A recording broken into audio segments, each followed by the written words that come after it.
Hello guys, तर स्वागत आहे तुमचं आपल्या या यूट्यूब चॅनलवरती. मित्रांनो, चॅनलवर नवीन असाल तर चॅनलला सबस्क्राईब नक्की करा आणि अशाच नवनवीन अपडेट्स पाहत राहा. तिचं पूर्ण बोलणं ऐकून न घेता खुर्चीतून उठत म्हणाला, बस, मला आणखी काही जाणून घ्यायचं नाही. मला फक्त हेच जाणून घ्यायचं होतं. आता मी निघतो. स्वतःची काळजी घे. काही अडचण आली तर मला लगेच फोन कर. तान्या आश्चर्याने आणि गोंधळलेल्या नजरेने फक्त अंशला जाताना पाहत राहिली. अंशच्या प्रश्नांनी तिच्या मनात अनेक प्रश्न निर्माण केले होते. संध्याकाळची वेळ. अंश आपल्या ऑफिसच्या केबिनमध्ये बसून फाईल्समध्ये गुंतला होता. तेवढ्यात त्याला आहानचा फोन आला. समोरून आहान म्हणाला, everything is done. Mister Shekhawat यांच्याशी बोलणं झालं आहे. फॅशन शोच्या तयारीची पाहणी करण्याच्या निमित्ताने तुम्ही भारताबाहेर या. मी सगळी तयारी करून ठेवली आहे. अंश म्हणाला, थँक्स आहान. इतकं बोलून त्याने फोन ठेवला. फोन ठेवताना त्याची नजर स्क्रीनवर गेली. तिथे बटरफ्लाय या नावाने एक इमेज आला होता. अंशने तो फोटो उघडला आणि आश्चर्याने तो पुन्हा पुन्हा वर खाली करून पाहू लागला. फोटो पाहताच त्याच्या चेहऱ्यावरचं हास्य हळूहळू अधिक खुललं गेलं. त्याने फोन टेबलावर ठेवला, खुर्चीला टेकून बसला आणि आनंदाने हसला. अचानक त्याला आठवलं की उद्या सकाळी त्याला भारताबाहेर जायचं आहे. हा विचार येताच त्याच्या चेहऱ्यावरचं हास्य थोडंसं कमी झालं. काहीतरी विचार करत त्याने बॅग उचलली आणि नेहमीपेक्षा लवकर घरी निघाला. घरी पोहोचताच त्याला ज्या बातमीची अपेक्षा होती तीच बातमी मिळाली. ती बातमी ऐकताच अंशने कोणाकडेही लक्ष न देता थेट लिफ्टने तिसऱ्या मजल्यावर गेला आणि आज त्याची पावलं खोलीकडे न वळता थेट टेरेसकडे वळली.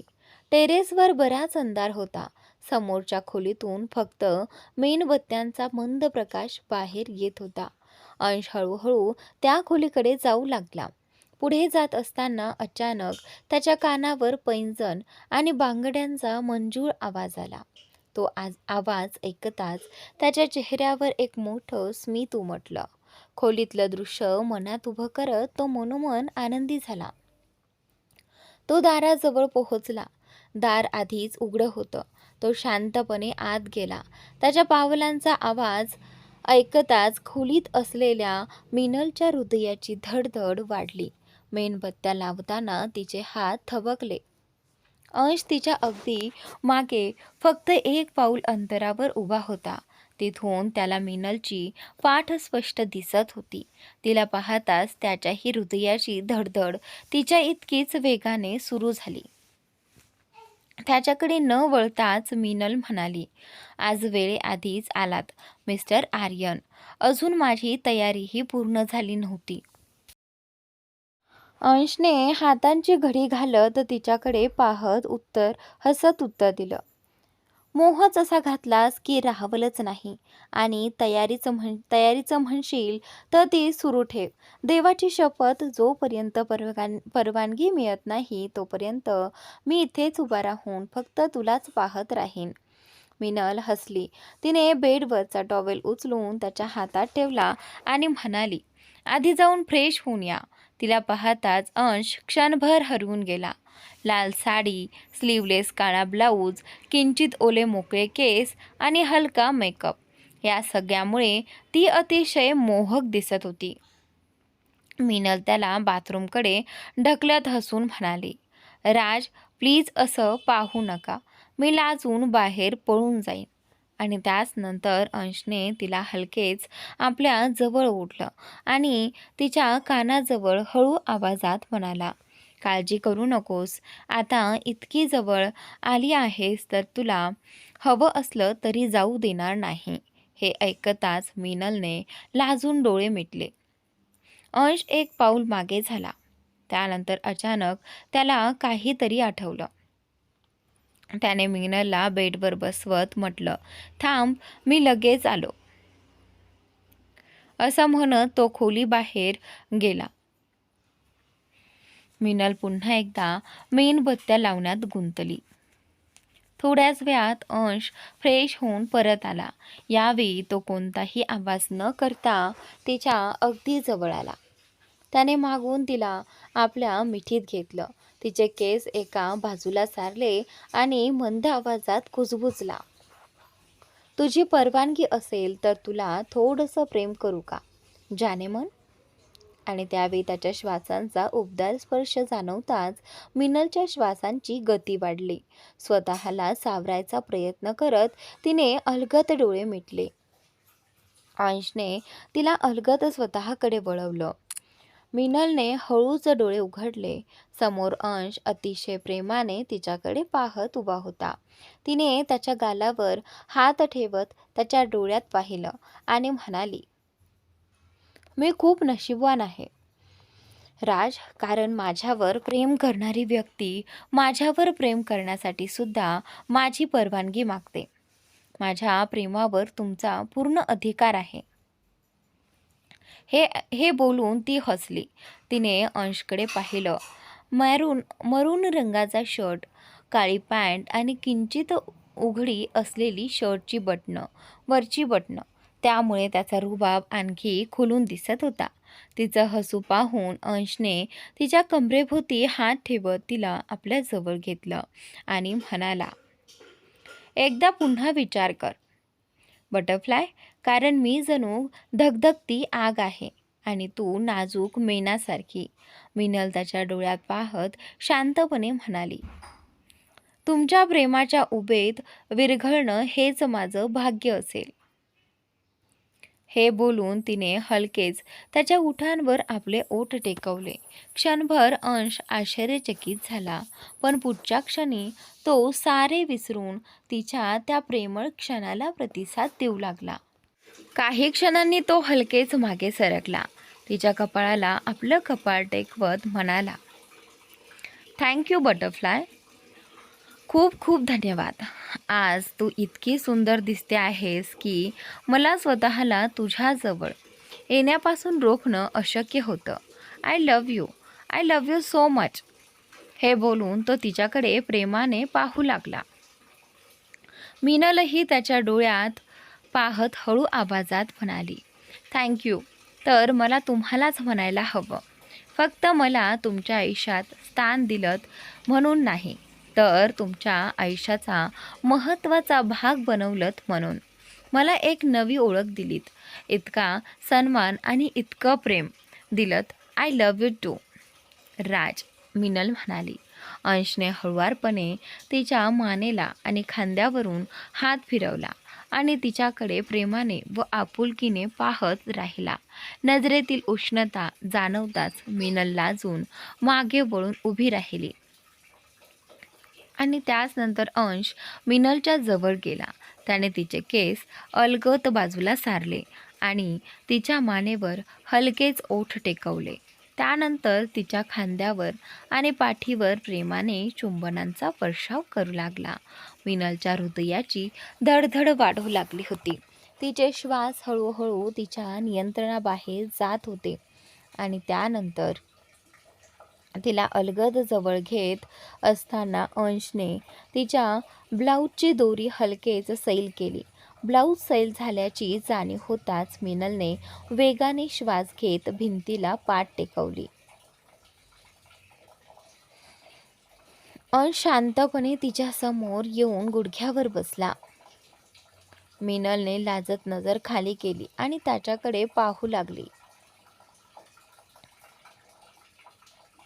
अंशने तिच्याकडे एक नजर टाकली. त्याने तिच्या साडीचा पदर अलगद बाजूला करत तिच्या पोटाजवळ प्रेमळ स्पर्श केला. अंशच्या त्या कोमल स्पर्शाने मिनल आपल्या हातांच्या मुठी घट्ट आवळते. तिने चेहरा दुसऱ्या बाजूला वळवला आणि तिचे श्वास आणखी वेगाने चालू लागले. अंश पुन्हा उभा राहिला आणि त्याने मिनलच्या खांद्यावरचा पदर अलगद सरकवला.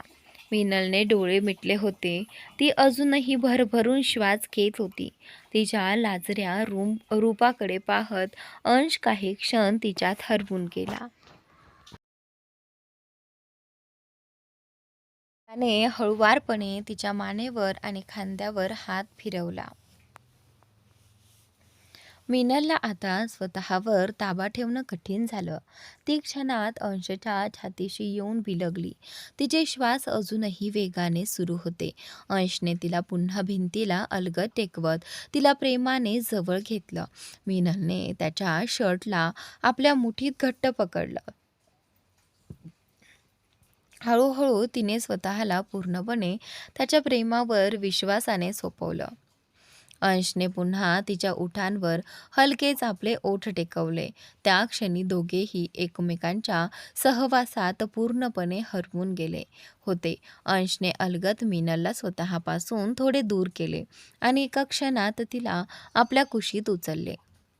मीनलने लाजून आपला चेहरा त्याच्या छातीत लपवण्याचा प्रयत्न केला आणि तिच्याकडे प्रेमाने पाहत अंश बेडकडे चालू लागला आणि हलक्या हसत म्हणाला, आपण आता आपल्या नात्याच्या एका सुंदर टप्प्यावर आलो आहोत बटरफ्लाय. आता एवढं लाजून काही उपयोग नाही. असं म्हणत त्याने मीनलला अलगद बेडवर बसवलं. त्यानंतर त्याने तिच्या हातातील बांगड्या, पायातील पैंजण आणि इतर दागिने एक एक करून काढले आणि बाजूच्या टेबलावर व्यवस्थित ठेवले. मग त्याने आपल्या खिशातून एक छोटंसं पाकिट काढून उशीजवळ ठेवलं. ते पाहताच मीनल आश्चर्याने त्याच्याकडे पाहत म्हणाली, हे कुठून आणलं आणि कधी? अंश हसत म्हणाला, लग्न झाल्यापासून हे माझ्याकडे होतंच. तू रोज इतकी जवळ असायचीस की कधीतरी स्वतःवरचा ताबा सुटेल अशी भीती वाटायची. मीनल हलकसं हसली आणि म्हणाली, आपण नवरा बायको आहोत राज, आणि आपल्या लग्नालाही बराच काळ झाला आहे. तिचं बोलणं पूर्ण होण्याआधीच अंश शांत सुरात म्हणाला, मला माहिती आहे, पण मला आपल्या नात्यामुळे तुझ्या व्यावसायिक आयुष्यात कोणताही अडथळा यायला नको आहे. मीनल काही बोलणार इतक्यात अंशने तिच्या ओठांवर अलगद बोट ठेवलं. आता कोणतेही प्रश्न नाहीत, मला फक्त आज तुला मनापासून प्रेम करू दे. असं म्हणत त्याने तिच्या कपाळावर प्रेमाने चुंबन घेतलं. मीनल उठून बसली. तिने हळूहळू अंशच्या शर्टची बटन उघडू लागली. अंश तिच्याकडे स्मित हास्याने पाहत होता. त्याच्यावरचा हक्क त्याला मनापासून आवडत होता. मीनलने अलगद त्याच्या छातीवर हात फिरवला. तिच्या त्या कोमल स्पर्शाने अंशच्या चेहऱ्यावर हलकंसं समाधान उमटलं.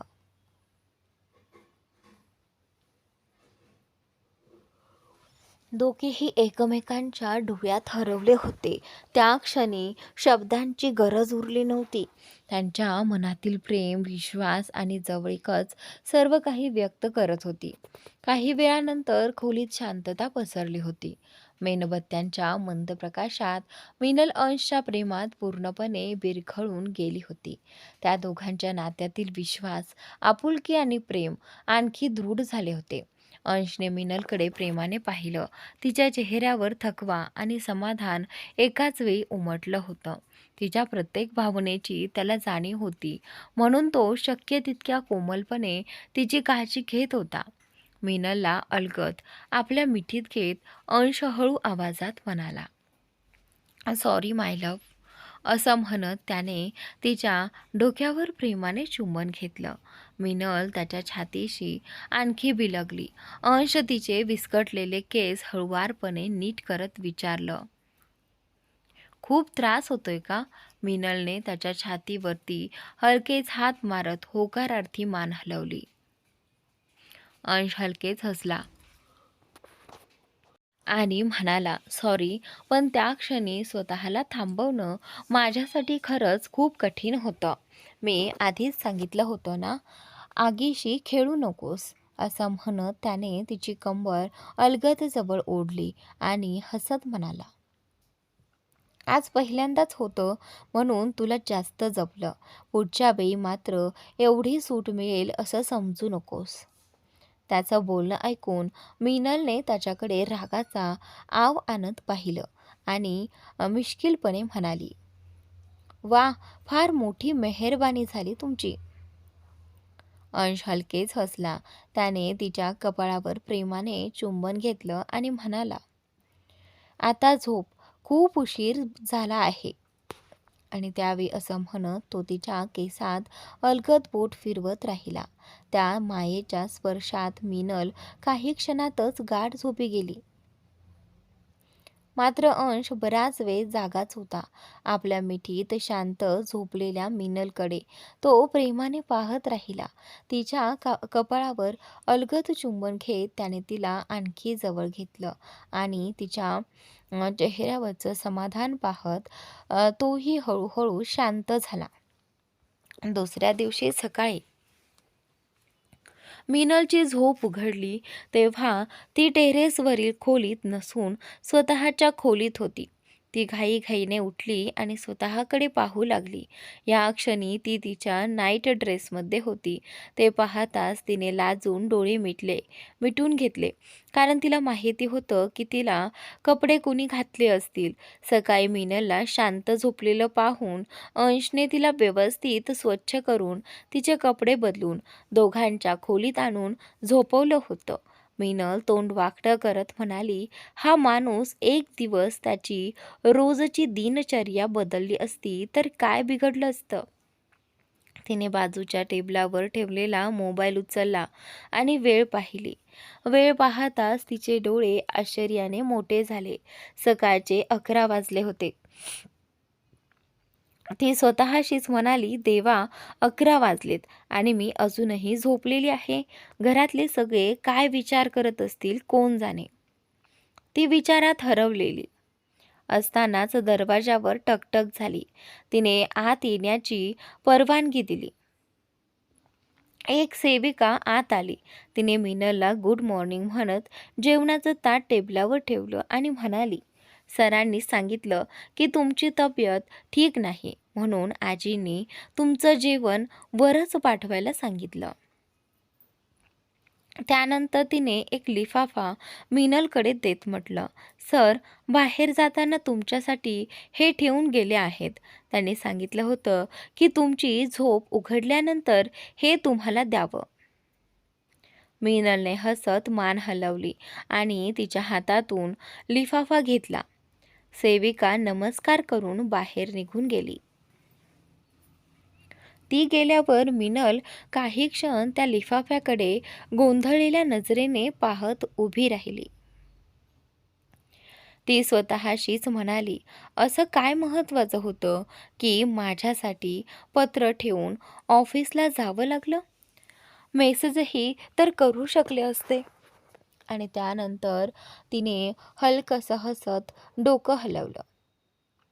ठीक आहे, जे काही असेल ते वाचल्यावरच कळेल, असं म्हणत तिने पत्र उघडलं आणि वाचायला सुरुवात केली. जेव्हा तुझी झोप उघडेल तेव्हा मी तुझ्याजवळ नसेन. तुला सोडून जाण्याची माझी अजिबात इच्छा नव्हती, पण एक खूप महत्त्वाचं काम असल्यामुळे सकाळीच निघावं लागलं. फक्त काही दिवसांचीच गोष्ट आहे. मी लवकरच परत येईन. काल रात्री तू खूप आनंदात होतीस. अशा वेळी माझ्या जाण्याबद्दल सांगून तुला दुःखी करायचं नव्हतं. Sorry butterfly. स्वतःची काळजी घे. अजून काही दिवस आराम कर. बरं वाटलं की कॉलेजला जा. Love you. पत्र वाचून मिनलच्या डोळ्यात नकळत पाणी आलं. काल रात्री अंशसोबत घालवलेल्या सुंदर क्षणानंतर तिला अशी अपेक्षा नव्हती की तो सकाळ होताच काही दिवसांसाठी तिला न सांगता निघून जाईल. तिने डोळे पुसले आणि स्वतःशीच म्हणाली, आतापर्यंत तुम्ही फक्त माझं प्रेम पाहिलं आहे. अंश, आता माझा रागही पाहाल. तुमचे हे काही दिवस संपण्याआधीच आपली भेट होईल. माझी ओळख तुमच्यामुळे असली तरी स्वतःला यशाच्या शिखरावर पोहोचण्याचा विश्वास आजही मला स्वतःवरच आहे. तिने मोबाईल उचलून विवानला फोन लावला. फोन उचलताच विमान म्हणाला, बेबी डॉल, तू ठीक आहेस ना? आजीकडून कळलंय की तुझी तब्येत ठीक नव्हती. मीनल म्हणाली, आता मी पूर्णपणे ठीक आहे. विवान, तुझ्याकडे एक काम आहे. तिचा गंभीर आवाज ऐकून विवान म्हणाला, सांग ना, काय झालं? काही प्रॉब्लेम आहे का? मीनलने कोणतीही प्रस्तावना न देता थेट विचारलं. मिस्टर अंश आर्यन यांचं सध्याचं लोकेशन हवं आहे, मिळेल? आणि त्यावेळी विवान वातावरण हलकं करण्याचा प्रयत्न करत म्हणाला, काय बात आहे? भावाची गुप्तहेरगिरी सुरू आहे का? तुला संशय आहे का की तो सध्या कोणासोबत? त्याचं वाक्य मध्ये सोडत मिनल म्हणाली, मी फ्रेश होऊन येते. तुझ्याकडे 2 तास आहेत.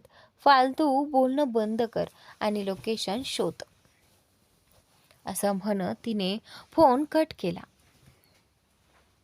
फोन कट होताच विवान मोबाईलकडे पाहत स्वतःशीच म्हणाला, भावासोबत राहता राहता ही सुद्धा अगदी त्यांच्यासारखीच झाली आहे. आता तर मॅडमही त्यांच्यासारखी वेळेची मर्यादा द्यायला लागली. या नवरा बायकोपासून देवच वाचवो. काही वेळाने विवानने मीनलला अंशचं लोकेशन पाठवलं. अंश सध्या फ्रान्समध्ये होता. मीनल काही क्षण विचार करत राहिली आणि मग तिने दुसऱ्या व्यक्तीला फोन लावला. Hello mister Ellen, I am ready to work with you. समोरून एलेन म्हणाला, मिसेस आर्यन, आणि तुमची असिस्टंट असेल आणि तुमची असिस्टंट असेल. प्लीज, या एका भारतीय सुंदर मॉडेलसोबत काम करणं आमच्यासाठी आनंदाची गोष्ट आहे. Thank you so much. मीनल हिंदीत म्हणाली, कृपया मला मिसेस आर्यन म्हणू नका. मला मीनल म्हणूनच हाक मारा. एलेन हसत म्हणाला, नक्कीच, काहीच हरकत नाही. मी समजू शकतो. त्यांचं बोलणं संपताच मीनलने फोन ठेवला. तिने समोर उभ्या असलेल्या विवानकडे पाहिलं. तो तिच्याकडेच पाहत होता. त्याला दुर्लक्ष करत ती म्हणाली, माझ्याकडे असं बघणं बंद कर आणि मला फ्रान्सबद्दल काही माहिती सांग. विवान म्हणाला, तू आत्ताच मिस्टर एलेनशी बोलत होतीस, पण तू नक्की करायचं काय ठरवलं आहेस ते आधी मला समजावून सांग. मीनल हसत म्हणाली, माझ्या मॉडेलिंग करिअरला एक पाऊल पुढे न्यायचं आहे. फ्रान्समध्ये एक मोठा शो होणार आहे. मला त्या शोमध्ये सहभागी व्हायचं आहे. सध्या इतकंच समज. विवान लॅपटॉपवर काही शोधत म्हणाला, म्हणजे थोडक्यात तुला भावाशी थेट टक्कर घ्यायची आहे. आणि त्याच नंतर मीनलने त्याच्याकडे पाहिलं. विवानने लॅपटॉप तिच्या समोर फिरवत म्हणाला, आज संध्याकाळची फ्लाईट आहे. मी तुझ्यासोबत येणार आहे. मीनल त्याला थांबवत म्हणाली, त्याची काही गरज नाही विवान, मी सगळं सांभाळेन. तिचं वाक्य पूर्ण होण्याआधीच विवान नजर चुकवत म्हणाला, वाणी सोबत फ्रान्सला गेली आहे, म्हणून मलाही जावं लागणार. हे ऐकून मीनल हलकसं हसली आणि म्हणाली, जेलस आहे ना? विवान मीनलकडे पाहत म्हणाला, वेळ वाया घालू नकोस. जा आणि निघायची तयारी कर. 1 वाजला आहे. 4 वाजताची फ्लाईट आहे. मीनल उठली आणि घाईघाईने तिच्या खोलीकडे धावत गेली. मीनल गेल्यानंतर विवान स्वतःशीच म्हणाला, तू खरंच एखाद्या बाहुलीपेक्षा कमी नाहीस मिशी. मला माहिती आहे, जिंकणार फक्त तूच आहेस. इकडे आता चुकून अंशच्या घरी झाला आहे, तर इकडे आता रुद्रांशच्या घरी आहे. दिशा रुद्रांशला काहीतरी दाखवत होती. रुद्रांश तिच्या अगदी जवळ उभा होता. तेवढ्यात तान्या तिच्या बाल्कनीत आली आणि तिची नजर दिशा आणि रुद्रांशवर पडली. दोघांची पाठ तान्याकडे होती. तान्या शांतपणे दोघांकडे पाहत होती. दोघांना इतकं जवळ पाहून तान्याला काय झालं कोण जाणे. ती अचानक रुद्रांशवर ओरडली, रुद्रांश, इथे काय चाललंय? आणि तुला अजिबात लाज वाटत नाही का? रुद्रांशने दिशाकडे एक नजर टाकली. तिच्या खांद्यावर हात ठेवला आणि म्हणाला, का? आम्हाला लाज का वाटावी? उलट लाज तर तुम्हाला वाटली पाहिजे मिस तान्या, दुसऱ्यांच्या आयुष्यात आणि बाल्कनीत डोकावल्याबद्दल. शी इज माय गर्ल. रुद्रांशचं बोलणं मध्येच तोडत तान्या दिशाकडे पाहून म्हणाली, गर्लफ्रेंड? माय फूट. क्षणभर रुद्रांश घाबरला. तान्याला आपण आणि दिशा फक्त एकत्र काम करतो हे समजलं तर नाही ना, असा विचार त्याच्या मनात आला. पण स्वतःला सावरत तो म्हणाला, एक्सक्यूज मी, तुम्हाला दिशाचा न्याय करण्याचा कोणताही अधिकार नाही. तान्या आता रुद्रांशकडे रोखून पाहत म्हणाली, गर्लफ्रेंड? एक्सक्यूज मी, हृदय तुटल्याचं दुःख साजरं करण्याची ही कोणती पद्धत आहे? घाईघाईत कोणालाही गर्लफ्रेंड बनून माझ्यासमोर उभं करणं तुला कल्पना तरी आहे का? या मॅडम तुझ्या अनुपस्थितीत दुसऱ्या मुलासोबत राहतात. फक्त राहतात नाही तर दोघे हातात हात घालून उघडपणे असे फिरतात, जणू काही नवरा बायकोच आहेत. अंशने एकदा दिशाकडे पाहिलं. त्याच्या नजरेतून जणू तो म्हणत होता, तुम्ही दोघं थोडं कमी रोमॅन्टिक राहू शकला नसता का? दिशा मात्र अपराधी नजरेने त्याच्याकडे पाहत होती. आता रुद्रांश तान्यासमोर ठामपणे म्हणाला, असं असेल तर त्यात तुला काय? माय लाईफ माय चॉईस. मी कोणासोबतही राहीन. तान्या त्याच्याकडे पाहत म्हणाली, रुद्रांश, मी काय सांगण्याचा प्रयत्न करते आहे ते तुला समजतंय का? रुद्रांशने विषय न वाढवता उत्तर दिलं नाही. आणि मला तुझं काहीही समजून घ्यायचंही नाही. तू तुझ्या आयुष्यावर लक्ष दे. चल दिशा, असं म्हणत त्याने दिशाचा हात धरला आणि तिला सोबत घेऊन घरात निघून गेला. आत येताच रुद्रांशने दिशाचा हात सोडला आणि सुटकेचा निश्वास टाकला. दिशा त्याच्याकडे पाहत म्हणाली, काय सर, तुम्ही त्यांच्याशी असं का वागत आहात? रुद्रांश हसत म्हणाला, हळूहळू का होईना दिशा, पण आता तान्याच्या डोळ्यात माझ्यासाठीच तीच तगमग दिसते आहे जी काही दिवसांपूर्वी मला तिच्यासाठी होत होती. मला गमावण्याची भीती तिच्या डोळ्यातही स्पष्ट दिसते आहे. आता ही भीती नमनसोबतच्या एंगेजमेंटमुळे आहे की मला तुझ्यासोबत पाहिल्यामुळे, हे समजणं कठीण आहे. दिशाने रुद्रांशच्या खांद्यावर हात ठेवत म्हटलं, फक्त काही दिवसांचीच गोष्ट आहे सर. बघा, सगळं ठीक होईल. रुद्रांश विचारात पडत म्हणाला, सध्या तरी आपल्याला अशी एखादी व्यक्ती शोधायची आहे जी मिसेस आर्यन यांना त्यांच्या भूतकाळाबद्दल विचारू शकेल. असं म्हणत त्याने दिशाकडे पाहिलं. दिशाने होकारार्थी मान हलवली. इकडे मिनल आणि विवान फ्रान्सला जाण्यासाठी निघाले होते. मिनल घरच्या कारकडे जात असताना विवानने तिचा मनगट धरला आणि दुसऱ्या कारकडे इशारा करत म्हणाला, आपण या कारने जाणार आहोत. मिनल गोंधळून म्हणाली, घरच्या कारने का नाही? विवान म्हणाला, मॅडम, भाऊ इथे नसले तरी त्यांची नजर कायम तुझ्यावर असते, म्हणून मी सांगतो तसं कर. ही माझ्या मित्राची कार आहे, चल. मिनल हसली आणि धावत जाऊन ड्रायव्हिंग सीटवर बसली. विवाने कारचं दार उघडत तिला म्हटलं, ऐक, भाऊ नसताना मी तुझ्याबाबत कोणताही धोका पत्करणार नाही. तुला काही झालं तर भाऊ मला जिवंत सोडणार नाहीत. आणि त्यावेळी मिनल तोंड वाकडं करत म्हणाली, प्लीज यार विवान, असं करू नकोस. काहीही रिस्क नाही. मी खूप छान ड्राईव्ह करेन आणि तू माझ्या शेजारीच बसणार आहेस. Please please Vivaan. आणि त्यावेळी विवान हार मानत म्हणाला, तुम्ही मुलींना असं गोड चेहरा करून माणसाचा जीवच घेता. देवाने तुम्हा सगळ्यांना हे जबरदस्त टॅलेंट दिले. मिनलने त्याला फ्लाइंग किस देत म्हटलं, it's so nice of you, thank you. Vivaan छातीवर हात ठेवत म्हणाला, हाय बेबी डॉल, तुलाच माझी वहिनी व्हायचं होतं. मनमोकळेपणाने फ्लर्टही करू शकत नाही. सगळ्यांच्या समस्या सोडवणाऱ्या मुलीच्या आयुष्यात समस्या कशा असू शकतात यार, असं म्हणत विवाने गॉगल लावला आणि मिनलच्या शेजारच्या सीटवर येऊन बसला. मिनल कार सुरू करत म्हणाली, फक्त माझ्यावर विश्वास ठेव विमान, स्वतःचं सोड. मी सगळ्यांच्या समस्यांची 36 उपाय सांगू शकते. विवान मोठ्याने हसत म्हणाला, हो हो, का नाही. तुझ्या आयुष्यातली समस्या पण काही साधीसुधी नाही, मिस्टर अंश आर्यन.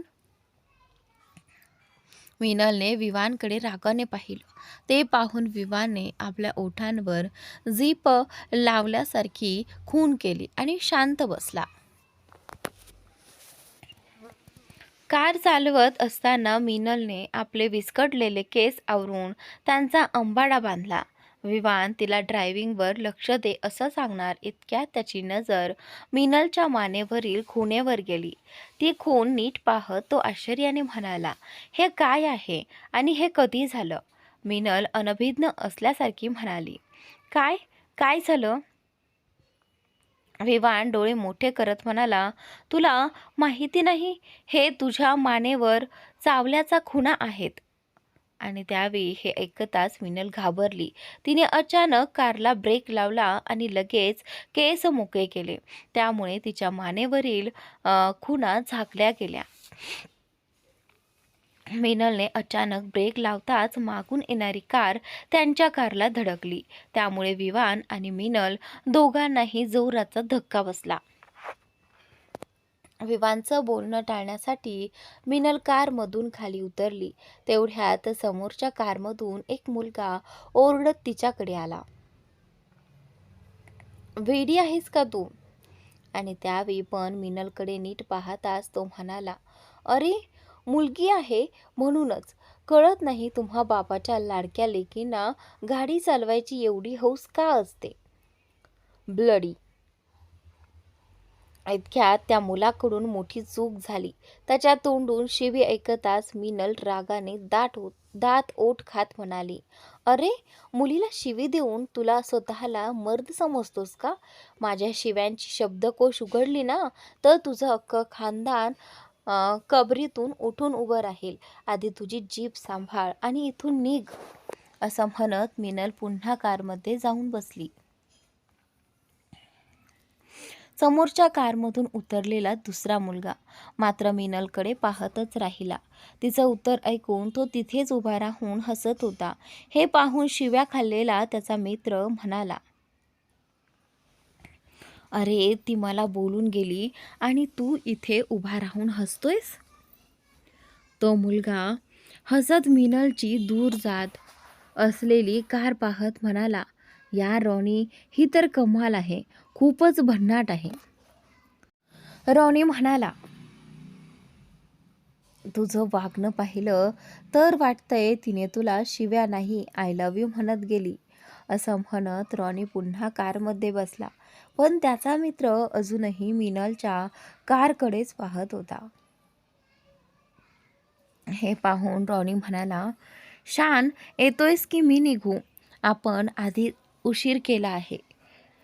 त्या मुलाचं नाव ईशान होतं. ईशान भानावर येत पटकन कारमध्ये बसला.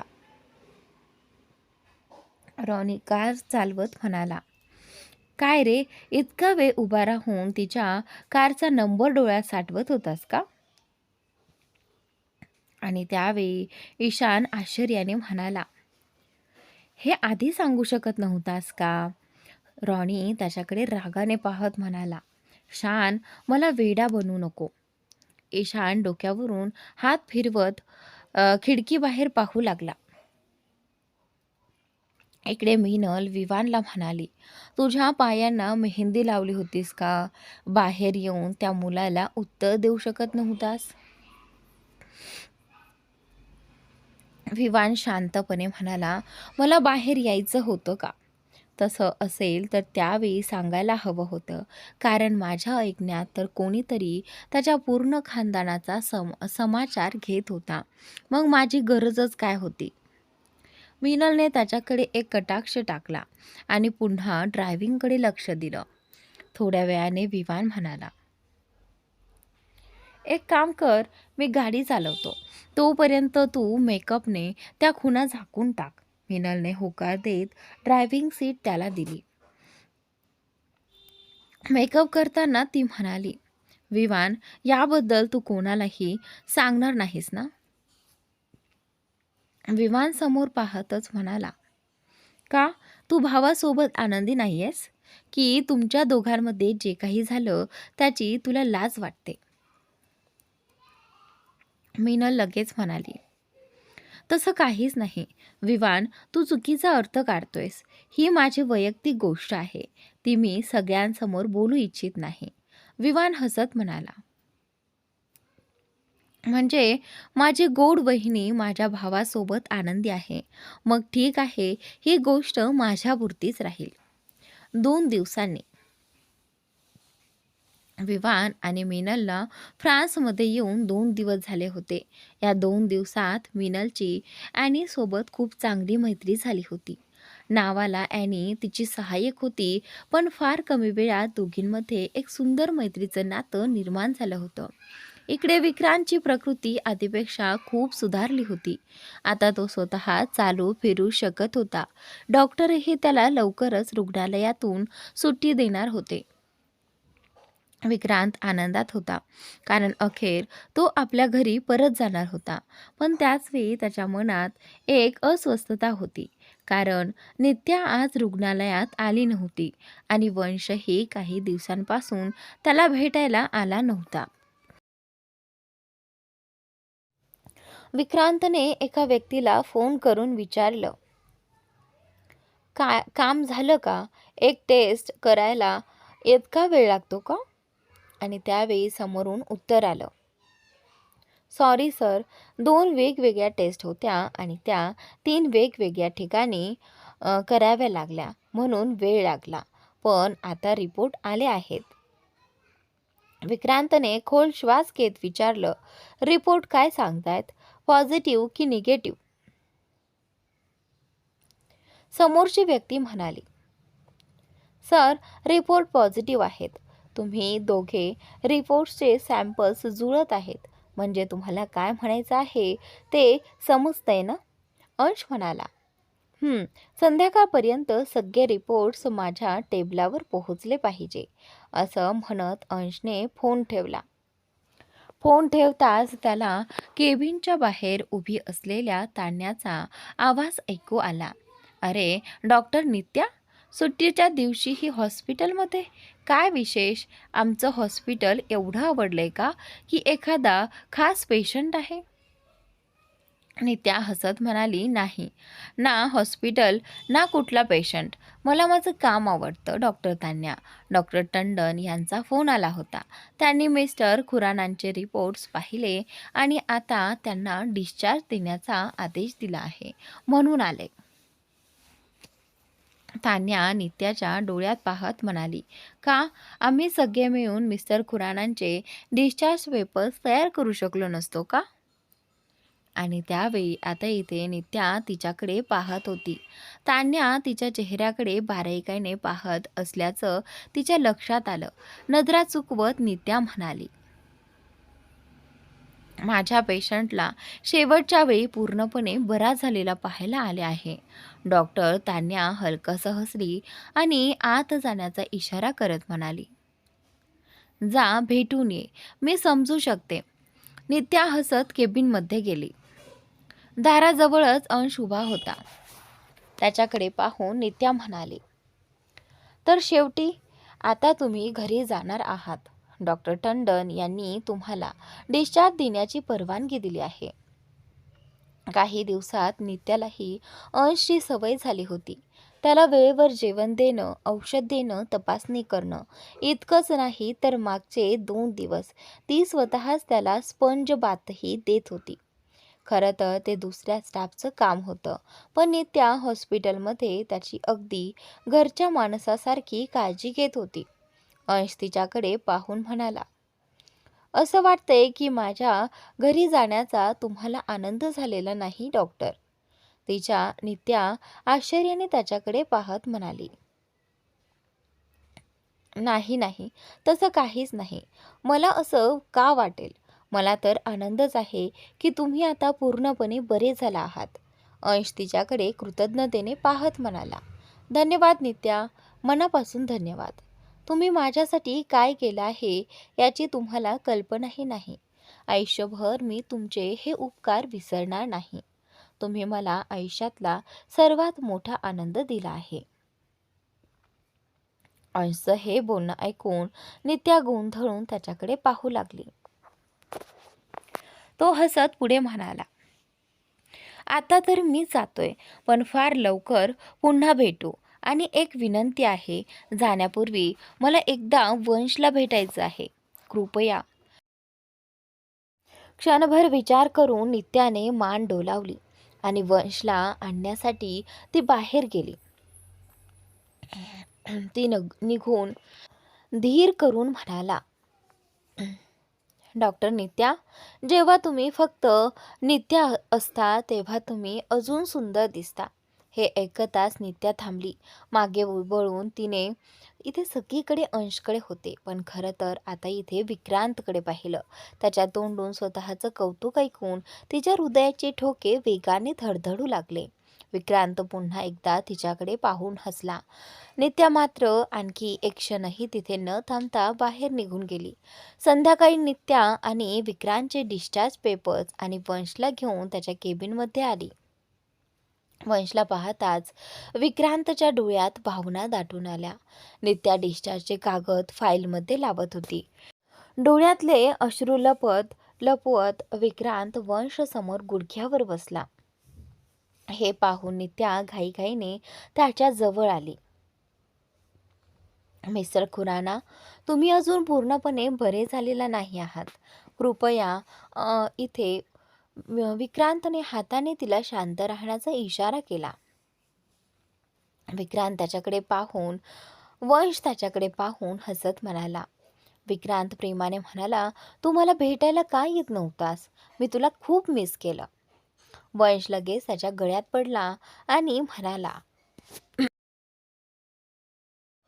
मम्मा मला जबरदस्तीने गौरव अंकलसोबत वेळ घालवायला पाठवायच्या. तुम्हाला माहिती आहे, ते माझ्याशी नीट बोलतही नाहीत, कायम फोनमध्येच असतात. मी सुद्धा तुम्हाला खूप मिस केलं.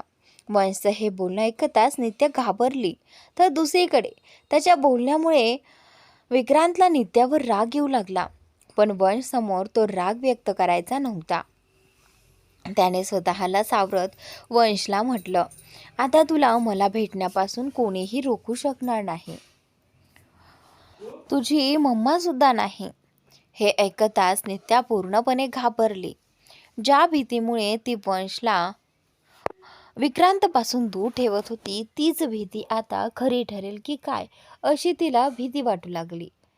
विक्रांतला वंश आणि तिच्यातलं खरं नातं समजलं तर तो वंशला कायमच तिच्यापासून दूर घेऊन जाईल या विचाराने ती हादरून गेली.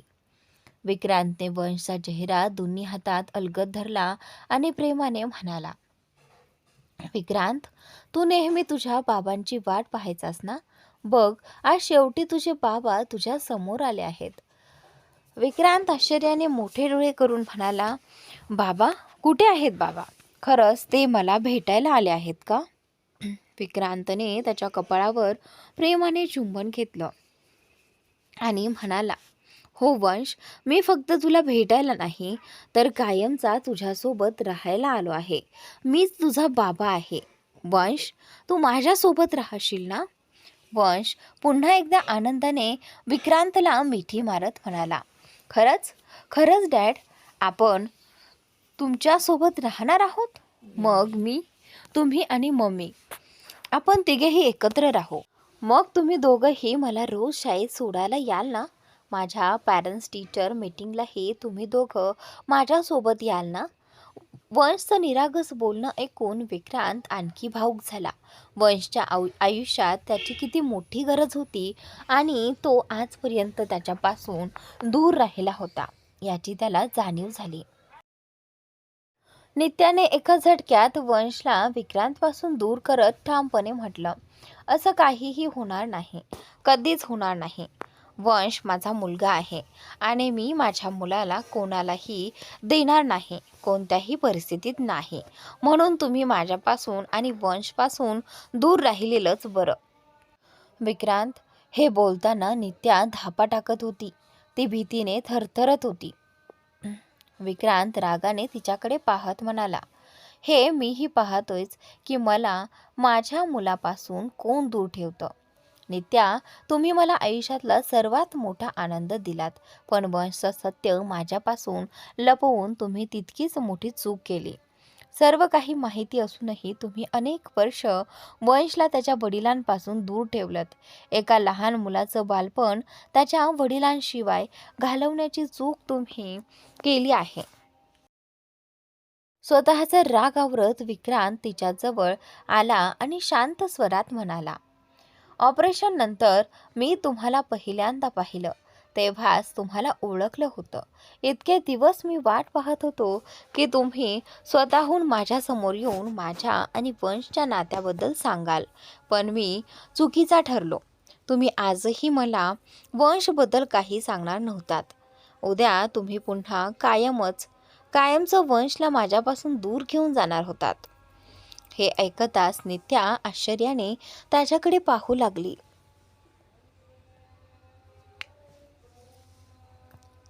तिच्या चेहऱ्यावरचे भाव पाहून विक्रांत पुढे म्हणाला, यात आश्चर्य वाटण्यासारखं काही नाही नित्या.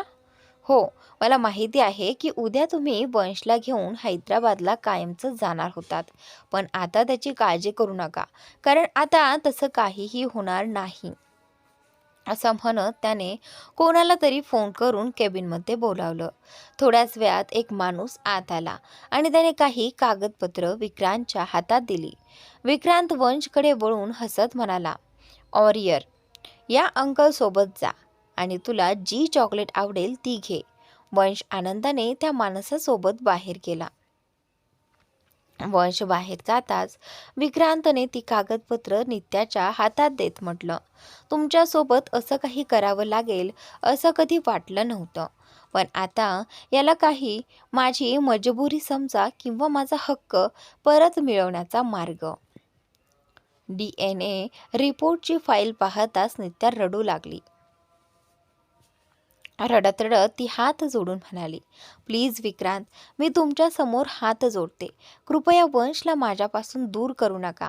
वंशच माझं संपूर्ण आयुष्य आहे.